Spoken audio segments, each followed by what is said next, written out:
Ladies and gentlemen, thank you everyone for coming today. My name is Jason Swantek. I'm the East-West Management Institute's public policy advisor for the G-PAC project, Policy Advocacy and Civil Society Development in Georgia.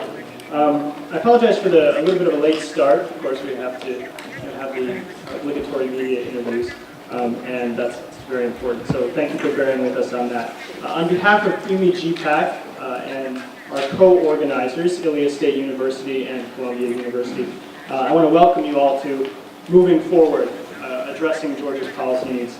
We have a lot of representatives from civil society, universities, and government as well today. And so we're looking forward to a lot of productive and very interesting discussions. Before we begin, I want to introduce USAID Georgia Mission Director Stephen Haken. It's a privilege to have Stephen here today, and we thank him very much for coming down here on a Saturday to say a few words to help us kick off the conference. So, ladies and gentlemen, please join me in welcoming USAID Georgia Mission Director Stephen Haken.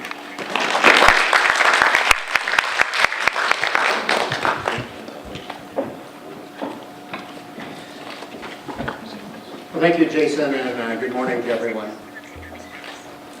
I'd like to thank particularly the East-West Management Institute G-PAC project, Ilias State University, and Columbia University for inviting me to address you today.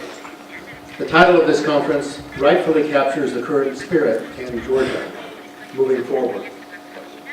In the past few months, we have witnessed just how far Georgia has come in terms of its development through the first peaceful democratic handover of power in the country's history.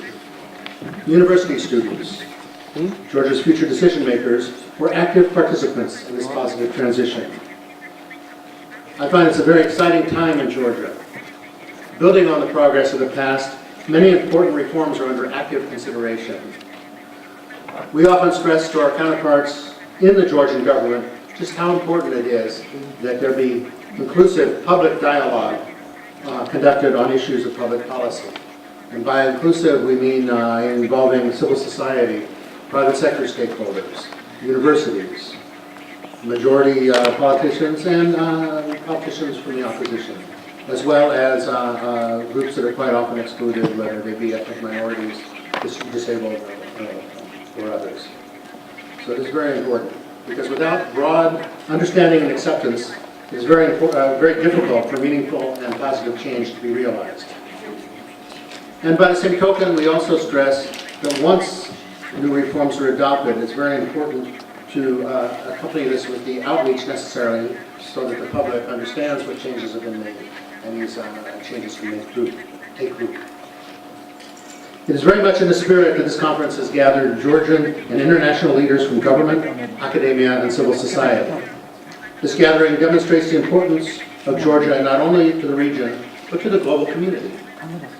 We all know that many of the issues that will be discussed today are not unique or specific to Georgia.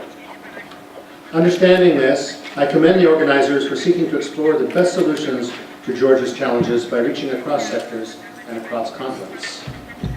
I take this opportunity to thank our distinguished guests from the United States, in particular Deputy Mayor of New York City for Health and Human Services, Linda Gibbs, and Dr. Michael Sparrer of Columbia University, who have traveled far to share their insights and experience with us.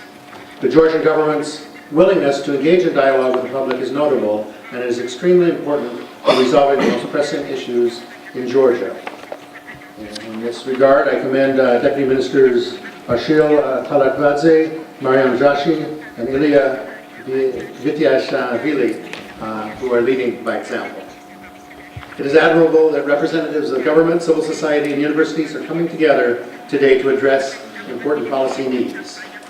The U.S. government and the United States Agency for International Development strongly support such efforts to strengthen intersectoral collaboration about public policy in Georgia.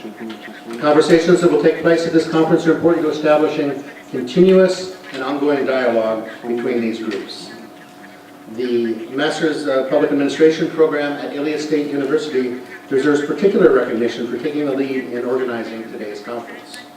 Universities, as centers of learning and expertise, can be instrumental in bringing together key stakeholders in policy discussion. By organizing this conference, the MPA program at ISU has demonstrated that universities can and do play this role in Georgia. The U.S. government and USAID are very interested in the topics we will discuss today. Achieving affordable and high-quality health care, improving basic education quality, protecting prisoners' rights, and developing agriculture are vitally important for the economic, social, and democratic development of Georgia. I hope the panelists and participants will not dwell on existing challenges in these areas, but rather focus on developing practical solutions. Throughout today's discussion, I ask you to keep in mind the interdependence of the public, private, university, and civil society sectors. In Georgia as elsewhere, these sectors cannot stand alone as pillars, but must work together as a network to promote development and democracy. We have among us leaders from government, business, educational institutions, and civil society. Therefore, it is our responsibility to ensure that this conference promotes and advances cooperation between your sectors. On behalf of USAID, G-PAC, and Ilias State University, thank you for being here. Welcome to Moving Forward, Addressing Georgia's Policy